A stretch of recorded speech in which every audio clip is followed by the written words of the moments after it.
السلام علیکم ویور، novel 6 episode number 14۔ Mister اون، مجھے پتا ہے میں اس وقت جو تم سے کہنے لگی ہوں اس کے بعد تم مجھے کوئی پاگل ہی سمجھو گے، لیکن اس وقت تمہیں یہ سب کہنا میری مرضی نہیں، میری مجبوری ہے۔ اون کو اس کی باتیں سمجھ میں نہ آئی۔ میں اس وقت نہ تو اپنی دوست کو اکیلا چھوڑ سکتی ہوں اور نہ ہی بغیر کسی رشتے کے اس گھر میں رک سکتی ہوں، اس لیے میں تم سے کچھ مانگنا چاہتی ہوں۔ وہ بالکل سنجیدگی سے بول رہی تھی، لیکن وہاں پر کھڑے تمام لوگوں کو اس کی باتیں سمجھ میں نہیں آ رہی تھی۔ مسٹر اون، کیا مجھ سے نکاح کرو گے؟ اس نے ہاتھ آگے بڑھایا۔ چھٹاخ! اس کی باتیں سن کر اون نے جلدی سے ہوش میں آتے اپنے منہ پر 2-3 تھپڑ لگائے کہ وہ جو سن رہا ہے وہ سب کچھ سچ ہے یا اس کے کان بج رہے ہیں۔ ایک نمبر کا لنگور ہے یہ انسان۔ اگر میری مجبوری نہ ہوتی تو میں کبھی بھی اس لنگور کو مجھ سے نکاح کرنے کا نہ کہتی۔ اس کی حرکت پر کشوا نے سوچا، میں تم سے نکاح کرنے کے لیے تیار ہوں میری چوٹی، مطلب میری ہونے والی خوابوں کی ملکہ۔ اون نے جلدی سے اپنا جملہ درست کیا، کہیں وہ نکاح کرنے سے منع ہی نہ کرتی۔ اون کو اور کیا چاہیے تھا؟ اس کی دلی خواہش پوری ہو رہی تھی، اس نے جو مانگا تھا وہ اسے مل رہا تھا۔ اون نے باقی سب کی طرف دیکھا جن کے چہروں کی مسکراہٹ بتا رہی تھی کہ وہ اس نکاح کے لیے رضامند ہیں۔ ٹھیک ہے پھر میں ماما پاپا کو سب سمجھا کر انہیں کال کر کے یہیں پر بلا لیتی ہوں۔ سب کی رضامندی ملنے پر وہ موبائل نکال کر تھوڑا سائڈ پر چلی گئی اور اپنے گھر والوں کو کال کرنے لگی۔ ماما پاپا کہہ رہے ہیں وہ لوگ آدھے گھنٹے تک پہنچ جائیں گے۔ وہ کال کٹ کر کے واپس سے زمین پر بیٹھی زال کے پاس آئی اور باقی سب کو بتانے لگی، اوہ فیزو، چونٹی جتنا دل ہے تمہارا، اندر کیسے درم سے نیچے گری ہو۔ اگر کوئی ہڈی پسلی ٹوٹ جاتی تو پھر تمہارے شوہر نے تو مجھے جیل میں ہی بند کر دینا تھا۔ کشوا نے اسے زمین سے اٹھا کر کھڑا کیا اور پھر اپنے گلے سے لگایا۔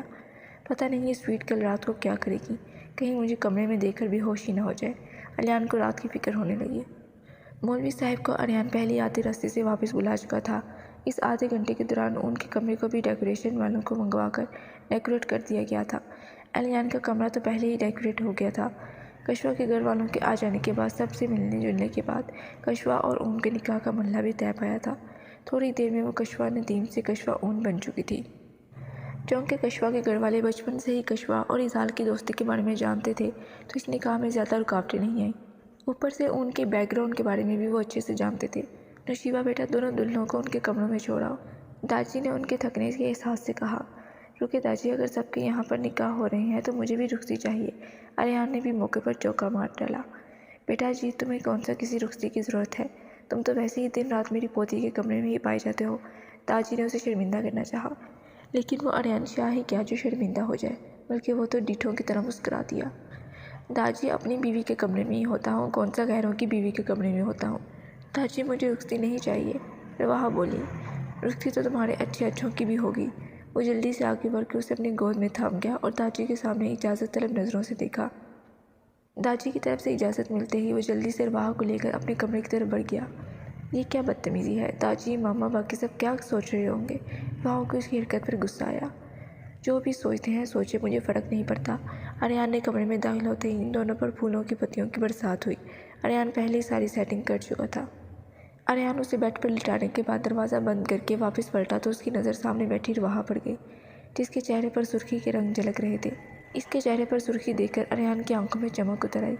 اسے بیڈ کی طرف بڑھتا دیکھ کر رواحہ سائڈ پر لیٹ گئی۔ وہ جلدی سے شرٹ اتار کر دور اچھالتا تیز قدم لیٹا بیڈ پر گیا اور پیچھے سے اسے اپنی باہوں کے آسان میں لے کر اس کی گردن میں جھک کر اس کی خوشبو خود میں اتارتے گہرے گہرے سانس لینے لگا۔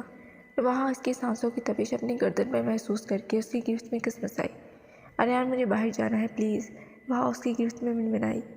اس کا جان لیوا لفظ رواحہ کے اندر سنسنی سی دھرا گیا۔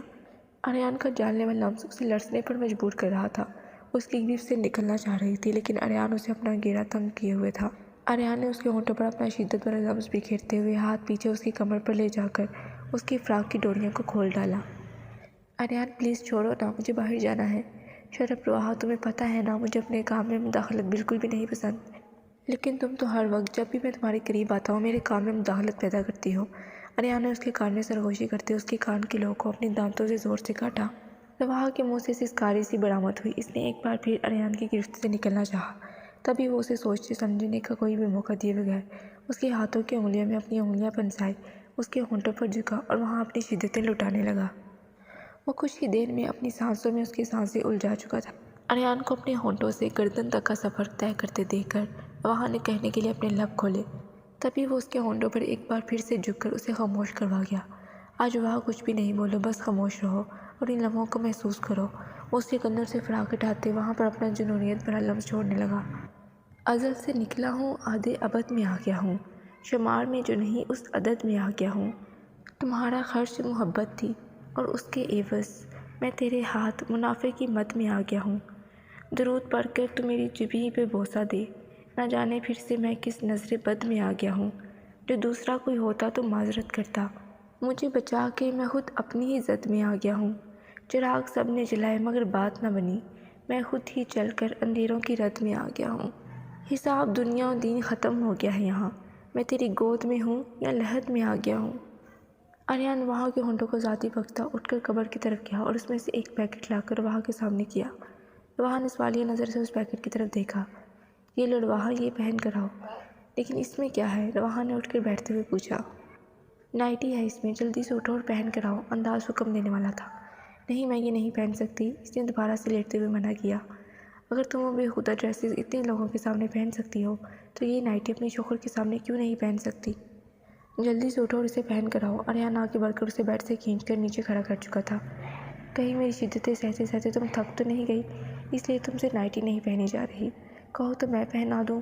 آریان نے آنکھ بند کرتے ہوئے اسے بھڑکایا، جس کا اس پر اچھا خاصا اثر بھی ہوا۔ وہ جلدی سے نائٹی کا پیکٹ چھین کر واش روم میں بند ہو گئی، ورنہ کوئی بعید نہیں تھا کہ آریان خود ہی اسے چینج کروا دے۔ اس کے جانے کے بعد آریان خود آرام سے بیڈ پر لیٹ گیا۔ تھوڑی دیر بعد وہ چینج کر کے جھجکتے ہوئے باہر آئی تو آریان کی نظروں نے اس پہ پلٹنے سے انکار کر دیا۔ بلیک کلر کی سلیو لیس نائٹی اس کی میدے جیسی رنگت پر خوب جچ رہی تھی۔ آریان آنکھوں میں خمار لیے اٹھ کر اس کے پاس گیا اور اسے اپنی باہوں میں بڑے بیڈ تک لے آیا۔ اسے بیڈ پر لٹائے لائٹ آف کرتے ہوئے اس کے ہونٹوں پر اپنا پرحدت سا لمس چھوڑنے لگا۔ وہ اپنی انگلیوں کی مدد سے اس کے کاندھے سے نائٹی کی ڈوری کو نیچے سرکائے وہاں پر بھی اپنا پرحدت لمس چھوڑنے لگا۔ کاندھوں سے ہوتے ہوئے وہ اس کی گردن پر لمس چھوڑے اسے کپکپانے پر مجبور کر گیا۔ جیسے جیسے وقت گزرتا جا رہا تھا اس کی شدتوں میں بھی اضافہ ہوتا جا رہا تھا۔ آج آریان چاہ نے اسے اپنی محبت کے پھول پھول میں بھگویا تھا۔ وہ تو لے گیا اپنی بیوی کو، میں بھی لے جاؤں تاجی؟ اون بھی آریان کو دیکھ کر بے صبرا ہوا۔ بیٹا جی صبر کرو، اتنے بے صبرے ہونے کی ضرورت نہیں ہے۔ نشیبہ بیٹی چھوڑ آئے گی تمہاری دلہنوں کو تمہارے کمروں میں، تاجی نے ان پر طنز کیا۔ جاؤ نشیبہ بیٹا چھوڑ آؤ اون اور آریان کی دلہنوں کو ان کے کمروں میں۔